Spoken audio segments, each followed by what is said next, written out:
The hardiness statistic is measured on a scale of 1 to 13. The higher the number, the warmer the average low temperature. In the 1990s, Perimeter said Durango was classified in Zone 4. The city is now in Zone 6. That's crazy, horticulturally speaking, he said. A Washington Post investigation and analysis of nationwide climate found southwest Colorado is just south of one of the fastest warming regions in the country. Grand Junction, Moab, Utah, and Montrose form the corners of a triangle of average annual temperature increase of more than 2 degrees Celsius, or 3.6 degrees Fahrenheit, since 1895. Global climate data may be difficult for people outside the science community to appreciate, said Heidi Stelzer, professor of biology and environmental science at Fort Lewis College. Humans don't experience time on the scale climate is measured. We experience local conditions, we don't experience global means, she said. So when we read and hear about global temperatures means, we say, that's not my world. But in the 25 years she has studied Colorado, 10 of which were spent in the Southwest, Stelzer said the summer is not the same anymore. Colorado has historically had shorter growing seasons because of extended snowpack, and high snow winters in the 1930s through the 1960s typically led to a lot of rain in the summers. Stelzer said the 2018-19 winter snowpack filled the San Juan Mountains and nourished the San Juan Basin, much like it did in the mid-1900s. Stelzer said she was excited for the opportunity to study the effects of late snow in the alpine environment. She hadn't seen snow like there since this spring was more than 20 years living in Colorado and studying Rocky Mountains' climate. This is a story from Cortez Journal. Colorado driver puts injured bobcat in car next to child. Officials have issued a warning after a Colorado Springs woman put an injured bobcat in her car. Inches away from where her child was in a safety seat. Don't pick up wildlife. Colorado Parks and Wildlife spokesman Bill Vergan says the woman spotted the injured adult male cat while driving, wrapped it in a blanket, and put it in the back of her SUV on Wednesday. A boy, about 3 years old, was in the back seat. Agency officials told her to get her boy and herself out of the vehicle when she called to ask what to do. Vergan says District Wildlife Manager Sarah Watson responded to the call, opened a door, and slammed it shut when she spotted the 20-pound cat. Watson used a trapping device to remove the animal, which was hissing and resisting despite several internal injuries and paralyzed rear legs. The mortally injured cat was euthanized. Comment from us. Let's hope everyone out there has learned what not to do with an injured wild animal. Call the game warden and let him take care of things. This story is from the Cortez Journal.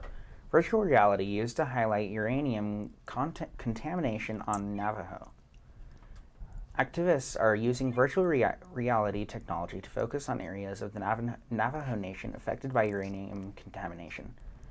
The arts collective Bomb Shelto has collected 360-degree footage of land near Church Rock, New Mexico, to show how people in the land have changed since 1979 uranium mill spill. The Gallup Independent reports. The film Ways of Knowing was directed by artist Kayla Briette. Sonny asked us during this meeting, "Where is your heart?" And it caught my, along with everyone else's, attention. Umayim said. In 1979, a dam on the Navajo Nation near Church Rock broke at a uranium mill's evaporation pond, releasing 94 million gallons of radioactive waste into the Pureco River. It was the largest accidental release of radioactive material in United States history and 3 times the radiation released at a 3-mile island accident. The radiation contaminated not only water but the food chain. Cattle in western New Mexico later showed higher levels of radiation. Dooley, who lives in Chichilta, New Mexico, said that she has felt the direct effects of the big spill that went down in the Purico River and contaminated the water and soil in her community. During a recent presentation of virtual reality footage, Dooley talked about her daily life of not being able to have running water in her home because it's contaminated. I have to come to Gallup to get my water and take it back home, she said. Mayhem said the group wanted to use the new technology, virtual reality, with the stories to bring a true experience and show of impact of uranium mining. She said the project is close to being finished, but with every presentation they get more information and make tweaks to the system. This story is from the Cortez Journal. Southwest Memorial Hospital has implemented a free syringe disposal program. More than 7.8 billion needles are used each year by the 13.5 million people in the U.S. who self-inject medications outside a health care setting. The number of drugs injected at home continues to grow, and the use of needles, also called sharps, in the home highlights the significant challenges of where and how to dispose of them. Now Southwest Health Service in Cortez is a designated residential sharps disposal location. Empty needle containers can be picked up from the Southwest Health System retail pharmacy at 1311 AN Mildred Road in the physician's office building next to the hospital. When full, they can be returned to the same location. The program alleviates system concerns with the city of Cortez and other residential trash disposal companies. Because there hasn't been a designated disposal site in the community, said hospital spokesman Bridget Jabor, the program will reduce the number of needles that enter the residential trash collection system. Where can needles be disposed of is probably the number one question infection control gets on a weekly basis here at the hospital, said SHS Pharmacy Director Mac Meyer. He said the Family Sharps Disposal Program is key to keeping sharps waste out of landfills and properly placed in a medical waste facility. It certainly makes it easy, safe, and cost-efficient for individuals to dispose of syringes, Meyer said. The state of Colorado has authorized SHS to provide the service to the community. Now that there is a safe way for households to dispose of needles, I encourage every family to take advantage of this program, said Cortez Mayor Karen Sheik. This will eliminate potential injury to city and county refuse handlers and will help keep hazardous biowaste out of our landfills. For questions about this used needles disposal program, call 970-564-2280. Now for Nolan with our dumb state law story. Our dumb law segment are actual laws still in the books in many states, cities, and municipalities. This means that these laws are technically still legal. Dumb laws in California. In Cathedral City, it's prohibited to sleep in a parked vehicle. Persons may not ride their bicycle through the fountain of life. One may not bring their dog to school. In Cerritos, all dog waste must be removed from any yard within 7 days. In Chico, it is illegal to plant a garden in any public street. Detonating a nuclear device within the city limits results in a $500 fine. Will the perp even be alive if be fined?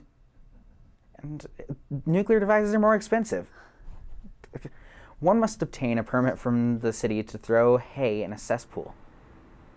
It is illegal to own a green or smelly animal hide. You wouldn't want it at that point. Bowling on this sidewalk is illegal.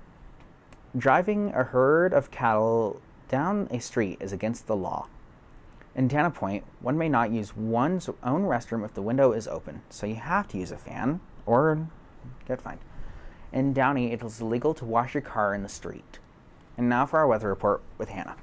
Our current weather data comes from the GCTV weather station located in downtown Duck Creek. The current temperature is 75 degrees. The high for today was 75 degrees. Low is 44 degrees.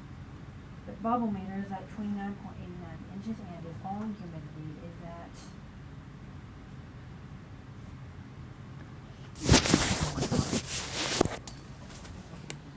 thought I put it on.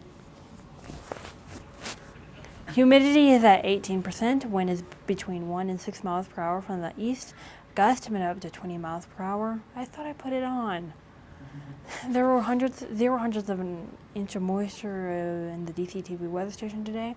Moisture for the month is 54 hundredths of an inch. Moisture accumulation for the year is 10.23 inches. Now for the National Weather Service.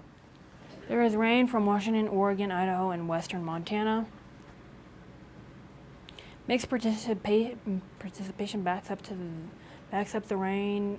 West Montana, and more mixture is found in central and Montana and Wyoming. Starting in South California, rain and thunderstorms run across the south of the country. They curve in North Texas and run in from Dakota into Michigan and south, and stops in Alabama. Alabama's right there. Mostly sunny from southeast Michigan into Rhode Island, into south into Alabama and Georgia. From west Pennsylvania into New Hampshire, and on both into Maine there is rain. The eastern half of the Florida coast has rain. The tropical storm Jerry is still hanging out in the Atlantic. Here is our exclusive DCTV 5-day forecast. Wednesday, partly sunny, high 77, low 49. Thursday, thunderstorms, high 76, low 48. Friday, thunderstorms, high 72, low 48. Saturday, thunderstorms, high 72, low 48. Sunday, rain showers, high 69, low 46. Now for our climate change report. CO2 carbon dioxide is considered a greenhouse gas and is one of the principal causes of climate change. CO2 traps heat in the atmosphere, causes climate instability. This results in significant variations worldwide in moisture and hot and cold temperatures, but the general climate trend of the planet is slowly warming. Therefore, it is important that we report the CO2 weekly changes. The following are the CO2 numbers in parts per million. Last week, 408.5. 2 weeks ago, 408.59. Last year, 405.67. 10 years ago, 384.59. 50 years ago, 322.38. Thank you, Dr. Peter Tans, the National Oceanographic Atmospheric Administration, and Michael McGee of the CO2.Earth Network for providing this information. Remember, you can help keep our Kids News Show on air by buying a sponsorship. To become a sponsor, just call us 970-677-4119. That's 970-677-4119. Thank you. Now back to your news director.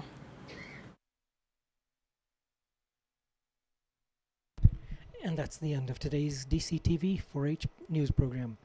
Good night, and thank you for watching.